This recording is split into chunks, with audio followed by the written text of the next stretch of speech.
أبشر فالخير بناء، هذا مشروع بناء. لو سألتكم كآباء وأمهات بتقرأوا كام كتاب في السنة، هتكون إيه إجابتكم؟ أو يا ترى بتقضوا كام ساعة في اليوم في مجال أو في عادة القراءة؟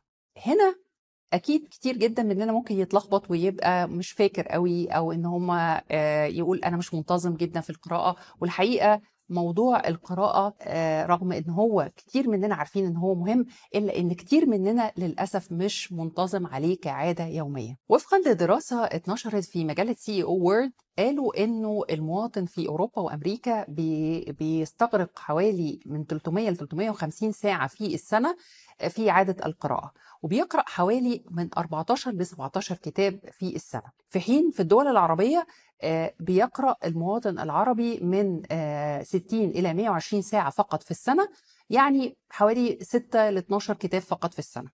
طبعا هنا لقينا ان الفرق كبير بين في اوروبا وامريكا وبين الدول العربيه، وده يوضح لنا بشكل كبير جدا انه عاده القراءه مش في الثقافه بتاعتنا بشكل قوي جدا.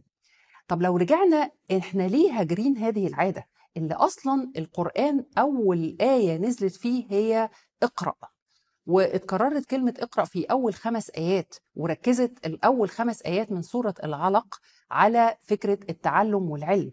ومن هنا بنجد أن تركيز الله سبحانه وتعالى على فكرة القراءة ليها مغزى محتاجين نتدبر فيه بشكل كبير جدا، لأنه ما قالش مثلا اعبد الله أو سبح باسم الله، ولكن ذكر القراءة لأن هي النجاة للإنسان من مشكلات وتحديات كبيرة جدا ممكن تقابله.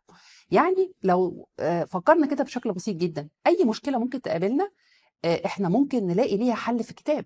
لو عندي مشكلة في تربية أولادي، عندي مشكلة مع زوج أو زوجة مش عارفين نتعامل مع بعض، عندنا مشكلة حتى في الشغل، القراءة بتحلها. وقبل ده كله لما بنقرأ ونتدبر القرآن، أمورنا ونظرتنا للحياة بتختلف تماما. لذلك القراءة مهم إنها تكون مش رفاهية، مهم ما تكونش مرتبطة معانا فقط بالدراسة. والحقيقة أنا لقيت كتير قوي من الأولاد لما كنت أتكلم معاهم وأقول لهم أنت قريت إيه في الصيف، يقول لي أقرأ ليه؟ أنا المفروض في أجازة، مش المفروض إن أنا أقرأ خالص. فكنت بستغرب جدا من هذه الجملة، وبحاول أشوف سرها النفسي إيه من خلال أتكلم مع الأب والأم. الأب والأم ربطوا فكرة إجادة القراءة وفكرة عادة القراءة بالمذاكرة، وكانوا بيقولوا لهم خلاص بقى انت لما تيجي الاجازه بقى العب واعمل اللي انت عايزه، لكن ما بيذكروش فكره ان انت مهم ان انت تقرا، لان دي نوع من انواع زي ما نقول كده ايه الاساسيات في الحياه. عشان كده مهم جدا جدا ان احنا نتكلم في هذا الكورس عن فكره ازاي ننمي عاده القراءه بطريقه سلسه وتربويه، ونربطها كمان بمهارات الحياه. عشان اولا القراءه هتحقق فوائد كبيره جدا جدا، لو احنا تاملنا هنلاقي ان هو هتبقى مهمه بالنسبه لنا في بناء اللغه، مهمه في ان هو يتطور ويبقى متفوق دراسيا، مهمه في الجانب الاجتماعي والتواصل، مهمه في مهاراته. وعلى مر الكورس هنستكشف ده بشكل كبير جدا. عشان نبقى عارفين خارطه الطريق بتاعتنا خلال الكورس، انا هلخص لكم الموضوع ببساطه ان احنا هنتكلم عن 4 محاور اساسيه.